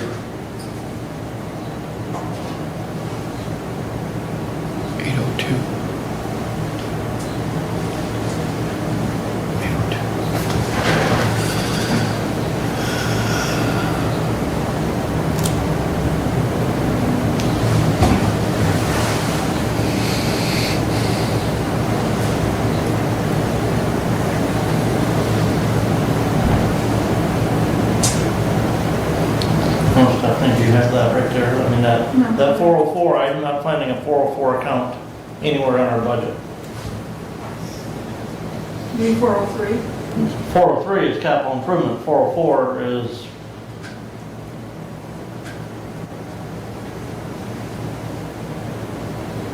I sent an email to Mr. Raymond, but I don't have an answer back yet.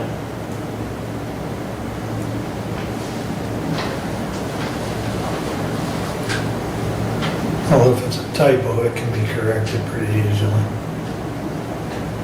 You can't use whiteout on these. What's that? You can't use whiteout on these.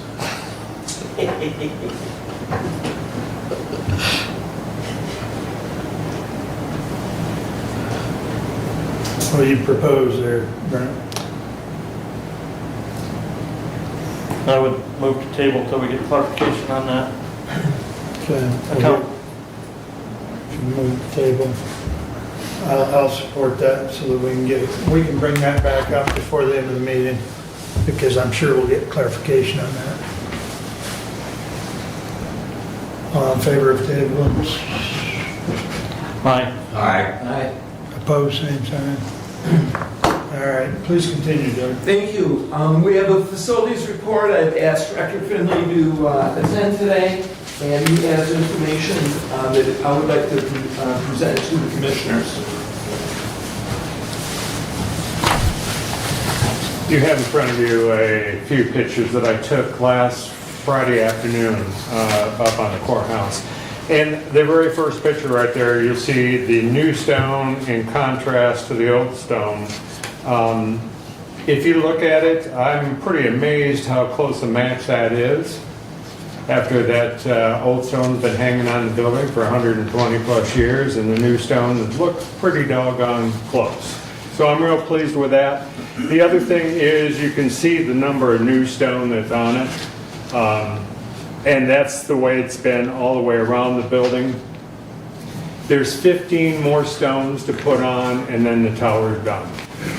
Okay, and so what takes place at that point in time is the clock and the mechanism and all that is installed. There's 3 faces of the clock back in place on Friday, and I just got a text this morning with a picture showing the last one going in. So all the faces are back in the clock. What we're waiting on now is for electrician to come in and do their work so they can finish that out. They're looking at tearing that tower scaffolding down most likely in June, and probably no later than June. The next picture that you look at is still some of the new stone that's been put into place, and that's also a picture of the copper gutters and the new clay in place. The roof is about 50% complete. Obviously, they can't do it all because of the scaffolding. They've got to wait for scaffolding to come down. So that is looking good right now. The third picture is the same thing, showing you the new clay tile up there and how good it looks compared to what the old was. And there again, the copper gutters and all that. And finally, the last page is there again, the new the clay on it. Now, let's see. After it comes down, the roof is about 50% on. The windows for the courthouse will be coming back in 2 weeks. And when they come back, they expect to finish out the windows. So we're looking at 2 to 3 weeks time on the windows, and that should be complete. And that's pretty much it on the courthouse itself. It's looking real well, and I can see light at the end of the tunnel. Now, they're telling me if there is no weather complications all summer long, that we could see everything done by September. Everything. Everything. They're talking possibly cleanup and everything might go as long as October, but that's the target. We're looking at September. And that's what I have on the courthouse. One other side note, the youth home. We are in the process of power washing the gym right now. There was concern on the paint on the gym that facility is old enough. We were afraid we were going to be dealing with the lead paint. And if that was the case, then we were gonna have to go metal and seal it in and everything, but with all the tests done and everything, no, it is not lead, and so therefore we're going forward with the power washing, and we're gonna end up doing a bunch of point tucking and then painting to help secure the stone that's there. And that's what I had. Yes, sir. Heard we had a leak last week in the courthouse. I'm sorry? I heard we had a leak last week in the courthouse. Oh, yeah, because the roof's only half done. Okay. I figured when I saw the pictures there, I said, well, now I understand what the judge told me we had a leak. Yeah. And the thing was, there wasn't anything I could do about that. I mean, we got a roof half open. Right. And that leak occurred after raining all day long. So who knows where that leak traveled from? So, yeah, we had a leak, but wasn't severe. It wasn't anything to get too terribly excited over. Any other questions? I haven't been up there in a while, Randy, but when I was up there last, the work that the fellows were doing was impeccable. It's feel that way top-notch too? work, yes. Yeah. Yes, I'm Yeah. very pleased with the caliber of work that we're seeing. Very pleased with it.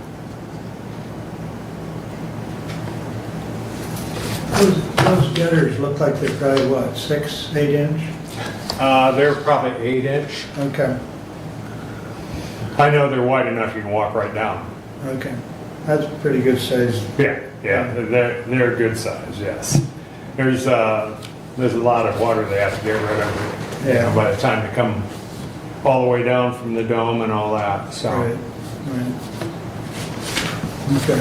Any other questions for Randy? Yes, sir. Can you brief a little bit more, kind of a general overview of facilities department and activities, current activities? As far as, Some of the projects that you're working on. okay, some of the projects we're working on right now, obviously we are looking at the gym at the youth home. I expect to be on that project at least 3 weeks. It's time consuming, taking that paint off and power washing every inch of it. So, and we really don't know how much paint we're going to use and if we're going to have to do 2, 3 coats, whatever the case may be. But we are going to spray it. We are not rolling it on. So that'll go quicker. So I've got figured about 3 weeks for that. Some of the other things that we are looking at, we have the facade metal 4 Lifeways to change from wood facade that's there right now that the carpenter bees absolutely love. And we've got the metal to go ahead and enclose those up, so that'll be going on. We also have in plans building a sidewalk from the health department parking lot to the backside of FOC to make that compliant with wheelchair and that sort of thing. That's a project. And that's just, we have a lot of other stuff on the waiting list, but those are the ones we're looking at first. So parking lots and maintenance, maintenance is a topic of discussion. Right now, What's the seal coat program? I have the equipment to do the sealing of the parking lots, I just don't have the manpower. We took a hit 2, 3, 4 years ago and was cut from a full-time position down to a part-time position. And even though it didn't look like it affected us that much, it did from the standpoint is there's things that we cannot do because we just don't have the manpower now, and parking lots right now is one of them. They need to be sealed, they need to be painted, and right now I just don't have the manpower to do that. So we are in a holding pattern on all that. And we've got some parking lots that it's time. So. And the DAR presentation that's coming up. The I believe it's June 22nd at 2 o'clock in the afternoon, and the commissioners are all invited to this. The DAR approached me, and DAR is Daughters of the American Revolution. Okay, that organization approached me probably 2.5 years ago saying they wanted to put a plaque at the courthouse. They're raising money and they've got enough money. They're doing Branch County and they're doing Hillsdale County the same day. So they're going to have a ceremony over in Coldwater. Then when they're done there, they're going to come over here at 2 o'clock on the 22nd, have a ceremony over here. We have already shifted some of the monuments around and have the space for them, so it's just a matter of setting the stone. And but everybody's welcome to come to that. And we're dressing up at a monument area. Yes, we are. We're going to do some repainting, and we've got new shale rock coming in that we're going to put in there, and trying to clean it up the best we can, even though we got scaffolding sitting through half of it. But you know, so, and it's been a while since we've done that. The garden club takes care of most everything you see as a line of flowers and what have you. And with that, they also get we also get juveniles to come and help with wheelbarrow and raking and stuff like that. So there's a lot of people involved when it comes to our grounds at the courthouse. Keeping it as pretty as they can. The cannon or gun that's on the corner, that has been power washed and we're waiting. It's my understanding American Legion is going to come in and paint that. That's something that everybody kind of wanted it done for the presentation, that whole area right there. So it's part of the dress up plan. Thank you. I might add a couple of park benches right there by the gun. Yeah, they're going to be repainted and everything. I'm not the sure if wood we're on a going to get couple a of them is chance a to little replace The it. woods get pretty bad. Yeah, the wood's getting a little bad. Yeah, I'm not sure we're going to get a chance to replace that broken one right there, but we're going to get them painted and looking better than they are. There again, it just depends if we get the manpower at the time to do that. But with a lot of the other stuff we're doing, we'll get to it when we can. Thank you. Thank you. To continue my report, Meyer opens today. I attended a city council meeting last Monday, and just a reminder that Meyer is opening. There was some discussion that the American Legion may be interested in helping with the gun monument and painting and cleaning up in that area, so that'll be a good plus. One of the discussion items at City Council was regarding the city budget workshops and how the process goes in determining the budget for the city of Hillsdale. That information, as the city manager described, is very available on the city website. So anyone that has questions or concerns about the city of Hillsdale budget, that information is available on the city website. Question as well regarding special assessments. The City Council has determined that special assessment is the best tool to supplement revenue for street projects. Much discussion on that item. Westwood project, which is a major reconstruction in that neighborhood, is moving along and on schedule. For the parks, discussion on the road condition in the parks themselves. The request has been made to the Board of Commissioners through the Budget Committee. If we can contribute, the answer to that is not yet. Maybe after the audit is finalized, we'll know better where the general fund stands. And as we get into our budget year, we will know better how the expenses and revenues are moving along. But at this time, the Budget Committee is not prepared to contribute to the roads in the parks. Additionally, at the parks, the 29th annual Kids Fishing Derby will be sponsored by Hillsdale Kiwanis and Hillsdale County Conservation Club on Saturday, June 8th, 10 a.m. to 1 p.m. at Lewis Armory Park. That's an age group and fish categories with free lunch provided. In the Road Commission, at their last meeting, they talked about Bankers Road paving has begun. The road is in terrible condition and is being addressed. That should be done by midsummer, end of June into July. The rain and weather as discussed is going to cause some delays. When the rain is coming, the scraping and gravels cannot be addressed, the paving cannot be done, so weather will have an impact just as it does for the courthouse roof. They do need summer help. They're having interviews currently. They need about 10 summer jobs for the crews, looking for 18-year-old and older. If you're interested, please do contact the road commission. Certain bid openings did happen for M99 concrete repair between Stillwell and Walmart. That's a full depth repair. MDOT pays. This bid process is contingent on MDOT approval. And that again is a summer project. The farmers market had its first farmers market of the season this past Saturday. It continues each Saturday through the end of October. We did pass a resolution today approving that. All of the paperwork was submitted in advance.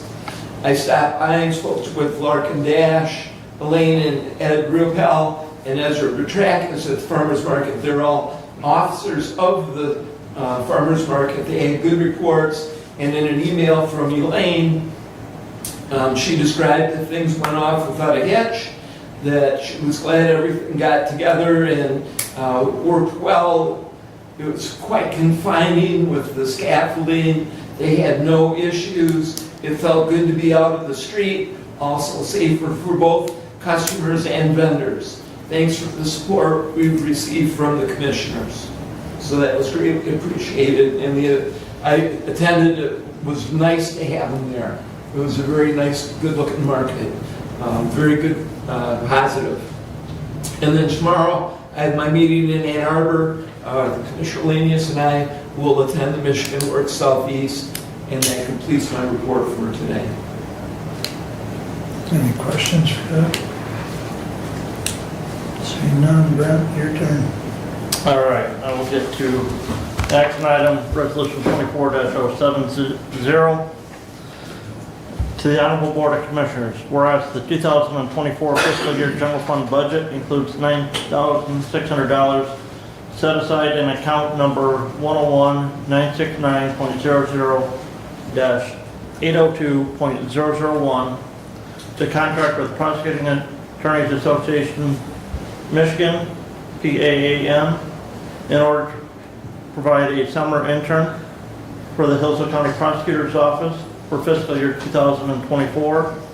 And whereas the invoice was received for this program from PAAM in the amount of $9,450, therefore be it resolved that Hillsdale County Board of Commissioners approves a budget amendment to allocate this budget to the Hillsdale County Prosecutor's budget as follows.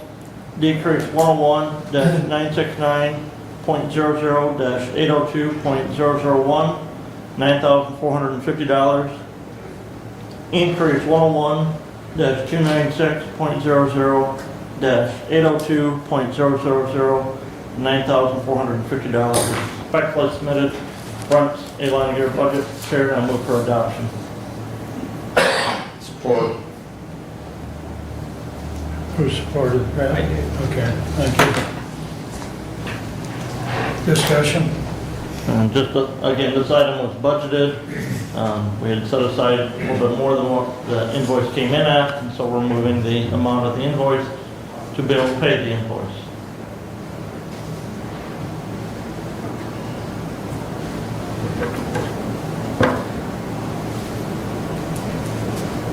So the intern's in place right now, correct? I believe they are here, yes. And will be here through to the fall? Correct, they're a college student in Summer. a legal course somewhere, yeah. Yeah, okay. Thank you. Any other comments or discussion? Just it's a win-win. The prosecutor's attorney office gets some additional help down there. The intern gets some valuable experience. And who knows, maybe they'll decide if they graduate law school to move to Hillsdale. So that would be a third win out of this. Yeah. So I thank you very much, Commissioner. Appreciate it very much. Is that intern Hillsdale County resident? That I could not tell you. Commissioner. Any other comments or a roll call vote, please? Commissioner Leininger, Yes. Commissioner Ingalls, Yes. Commissioner Lanius, Yes. Commissioner Wiley, Yes, Commissioner Benzing. Yes. passes 5-0. Thank you. Please continue. All right. Talking with the finance director, the auditors will be here next week to work on preparing that audit and auditing the books of the county. Hopefully everything goes good with that. As Commissioner Engels mentioned earlier, we had a request at the budget committee from the parks trustees to contribute 52, and I talked to Trustee Schmidt after that, and that amount has increased a little bit. The request came to the county because the township, Hillsdale Township, had agreed to pay for 25% of the cost to repave the roads out at Lewis Emery Park. Those are local roads, part of the local road system. The ordinary match between the road commission and the townships would be 50-50 split on that repaving, but Hillsdale Township over the years has been strictly adamant against paying for the repaving of the roads that are in the Hillsdale County Park area. So again, at this time, with moving the money to finish paying for the courthouse, we said we need to wait and see where we're at with the audit before we can make a commitment as to whether the county can fund that $58,000 for it would be a 25% share then of the cost to repave those roads and put new shoulders on where they can out there at the parks. In the packet, in the communication was an invitation to everybody for the Wellwise Services 50-year celebration on May 29th in Brooklyn. Come and visit the new building over there and enjoy that. I did hear back from the finance director, Commissioner, the 404 account is correct. There's just been nothing budgeted in that account for the year. In addition, there's a balance of $329,669.01 in that account. Right, but there's been nothing approved for appropriation. Correct, and the account number is correct. Yeah. I received that same email. So at some point, I would like to remove from the table, Yep. at the conclusion of your report. We have Board of Health Program Policy and Appeals Committee meeting tomorrow where we will be looking at the annual implementation plan for the Area Agency on Aging for Branch and St. Joseph County. Because that Area Agency on Aging covers those two counties. The other thing, Commissioner, this was mentioned at City Council meeting about a bunch of ticks. And it is the season for ticks. Not every tick is a deer tick that carries Lyme disease, though. And the health department has documentation that they can provide to anybody to help identify those dangerous ticks. And if you think you found one, to take, they can take it in and have it tested. So. With that said, if you have one on your person, it is probably, and if it's been there for any length of time, it's advisable to go to the doctor because they can put you on medicine as a preventative. Yes. Been there, done that. So. And that concludes my report. And that, Commissioner, do you know, will the auditors be using this? You said they'll be here next week. We have a management personnel committee meeting scheduled for the 22nd. Do you know, will they be in this room? I don't believe they'll be in here. Generally, when they've been here the last 2 years, they've used the room at the top of the stairs when you come up. Small room there. Okay. Office there that's not been used. Very good. Thank you. And I would move to take, what is it, resolution 24069. 24069 from the table. I support. All in favor, signify by saying aye. Aye. Opposed, same sign. As Commissioner says, we did get an email confirmation that from Finance Director Ringman that the account number is correct.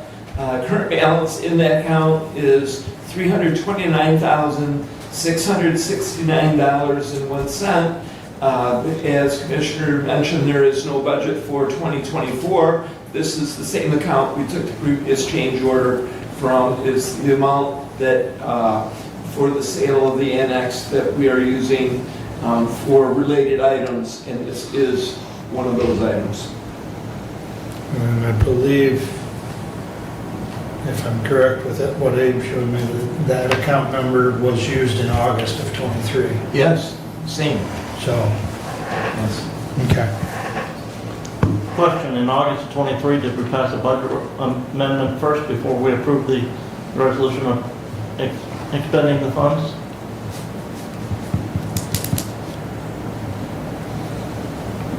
And I haven't had a chance. Yeah, I think we did. And I think that's the housekeeping. yeah, I would agree. That's a housekeeping item that if you and the finance director want to put that together, that can go in consent. So, for the next meeting, that's just like anything else, we'll follow up with consent resolution. Because we probably won't have the invoice for it until we have the amendment anyways. Correct. Right, this is authorizing the signature today. Correct. Further discussion on the resolution. Roll call on 24069. Commissioner Ingalls. Yes. Commissioner Lanius. Yes. Commissioner Wiley. Yes. Commissioner Benzing. Yes. Commissioner Leininger. No. I was going to say there was almost two, there would have been three in a row of all yeses, but Okay, Don't get used to it. I won't. passes 4-1, however. All right. That's done. Brent. Was there any questions for Brent? Okay. We'll move along. VA scholarships. VA board meeting yesterday. We awarded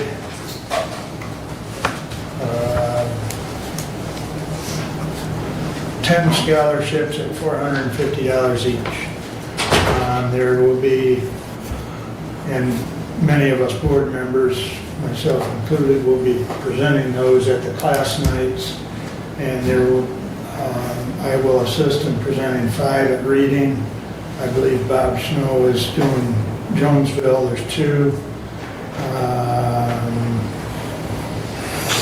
I don't remember. I think Larry Rathman is doing Litchfield, had 1, Pittsford's got 1, and Waldron's got 1. So, and yes, it's McKinsey. And no, I will not present it. No, you're not. Dick Deller and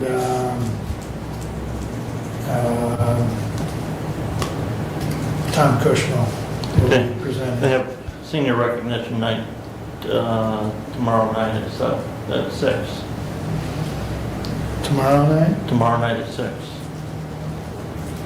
I'll let Dolly know, because Waldron was the one we didn't know about. We had the dates on the rest of the class nights. So if she doesn't have that, so Waldron is tomorrow at 6 Yes.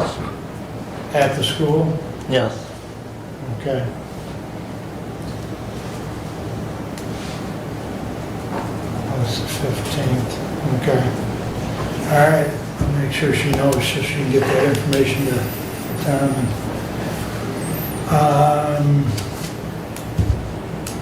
You already mentioned well-wise, I think everybody got a card in the mail. Or inviting. So, get to see the new building. Right? Lifeways board meeting is tomorrow night in Jackson. And that's about all I've got at this point. Unless there's any questions or comments. That brings us back around to public comment. Mayor. If you may.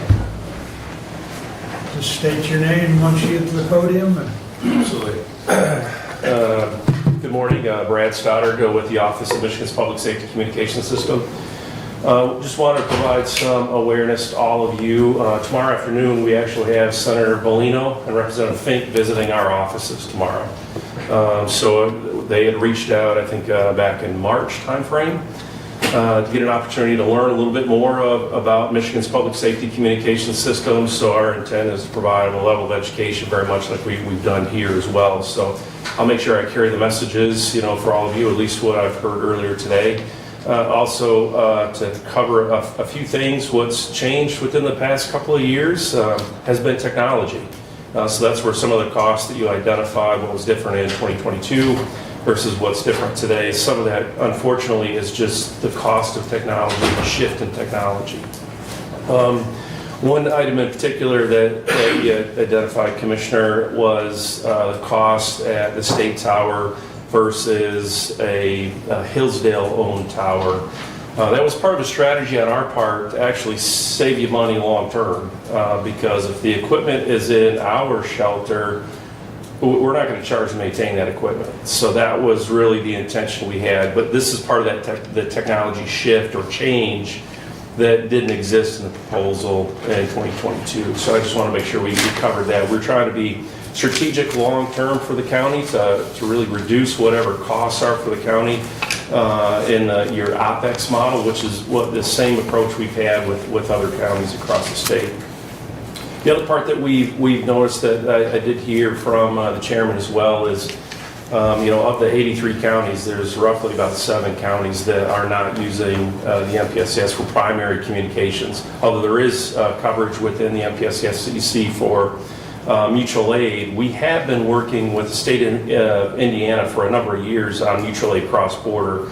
There's been some changes in personnel in Ohio, so we'll actually be starting that in Ohio. There was some opposition at one period of time with my counterpart down there. They weren't really interested to try to connect the statewide systems together. So those that border the Ohio border will be a little bit slower on the mutual aid between system to system, statewide systems, than what we have with Indiana. So I want to make sure we lay that on the horizon as well. Most likely in the event that the millage passes and the project starts, most likely before the end of your project, we'll have that in place with the state of Ohio. So I want to provide all that as kind of a today and tomorrow look, as well as the real tomorrow with your elected officials and visiting our offices. So thank you very much for your time. Thank you, Brad. Anyone else wish to address the board? State your name, please. Reverend Dennis Wayne Scott. Thank you. I want to thank Mr. Ingalls and for jumping on getting the gun wars. Even though I went down there and re-looked at it, I don't know what pictures he may have gave you, but these pictures here are the pictures I took originally, and that's before it was wars. And this happens to be just one of the pictures that I took after it was wars, but it's pitted pretty bad. It needs to be sandblasted and repainted. But I want to thank you for getting onto that right away. And your maintenance man there, I didn't get a chance to thank him. But, I understand that the DAR are going to help take care of that, because now I hear that the American Legion. So I think that's very good. The reason I ran across that and brought it up, because I was in charge of the National Day of Prayer at the courthouse, which was kind of a fiasco on my part because of the noise and everything that went on and different things. And I couldn't even read my paperwork I had because it's so bright. But the noise kind of covered what we were doing. But we don't ask the workers to quit their work because it's vital to get the courthouse done. But speaking of the courthouse, I think that what you're doing or thinking about doing, going out here and taking over another building and revamping it. Brad mentioned, about why would you even have even thought about selling a building until you knew exactly where you were going to go? To me, that shows that somebody dropped the ball in what they were doing or thinking at the time. Because I don't see why there is not room within the courthouse to put the district office in there. I've been through there. I know I'm legally blind, but I can still see well enough to what's going on. You know, even this room, if you had to do that for a temporary source, could be even used for the district court. You know, why spend the taxpayers' money to go out, revamp another building? Not only that, but you're also putting heating and electric and maintenance bills on top of that. That's increasing us taxpayers that's helping pay for all this, because I'm a landowner too, so that makes me a taxpayer, and it's my money too that you're using. And I don't agree with the fact that you would turn around and use our tax dollars to keep increasing the outspend of money. You know, I hear you guys today, and I don't get a chance to come up here, but I hear you guys today with all the things that you're talking about and the expenditures, and you wanting money for the new system for the sheriff department and the emergency. You know, I went through some of that from being a police chief and a deputy sheriff down in Williams County. I know when we were changing over years, and this is before some of you were even old enough to know things yet, but you know, we had problems down there, and we had to do things like that too. But you know, all this here, it's easy for a person to spend somebody else's money, you know, when it's not coming out of your back pocket. It might be coming out a little bit at a time, but when you turn around and take my money and hundreds of millions of other people, well, not millions, but thousands of people here in our county, and you're taking their money and spending it on something that maybe if we'd taken a little bit more time and looked into things, we could have went a different route. You know, time costs money, but you know, it's going to cost us that much. And one other thing that I say, we need to put Christ back into our county, put it back into our government, and start standing on what is true and honest and just. And I started, or I worked with the city for a long time with opening with prayer, which some of them were offended, so we went downstairs and we opened up it, and that's fine. But I see now that since I've been sick and haven't been out getting around, that there's times that they haven't been doing that. And okay. Time's up, Dennis. All right. Well, thank you very much. Thank you. Anyone else wish to address the board? Thank you all for coming. Additional business, Doug? None today. Brad?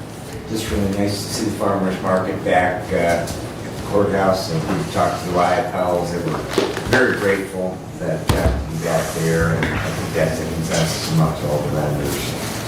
Thank you, Commissioner Ingles, for your efforts in making that happen. Brent? So I voted no on the approval of the bid for the MPSC system. I know how vital emergency communication is in Hillsdale County. We need to go to the 800 system. I voted no because my belief is that some of the local units of government should be contributing towards that cost, and it should not be borne and paid for by the county across the board as a whole. In regards to the district court, I agree with a blind man. There's plenty of room in the courthouse. When this building was bought by the county commissioners in 2014, I do believe, it was the citizens of the county were told that we were going to remodel this, move the offices from the courthouse over here, and then move district court into the courthouse. I voted to sell the annex because I think that's our only option, is to get district court into the courthouse.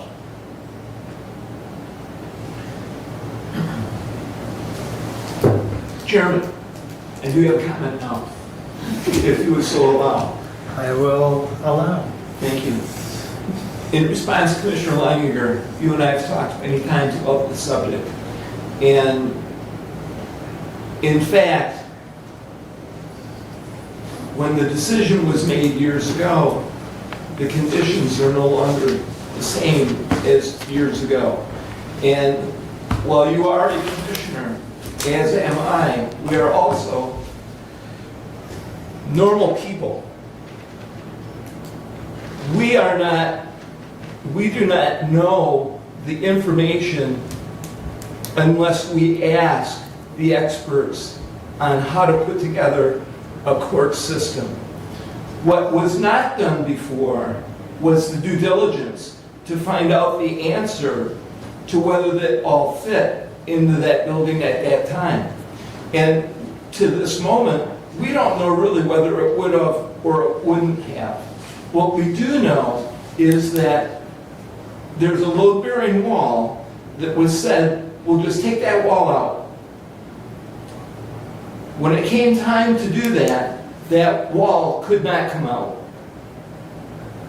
if we're going to keep that building. Now, if we're going to not keep the building, tear it down, spend an extra $5 million and demolish it, and then spend $40 million and put a new court system building up. There is not space to move that district court into our current courthouse. We know that because we have done the diligence required through architects and design specialists. We did ask the questions, and so we know that what you have just proposed cannot happen. And that would be my comment.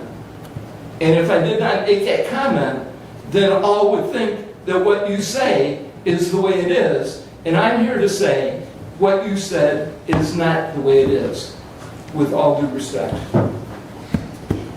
Steve, additional comments? Boy, that's a hard act to follow.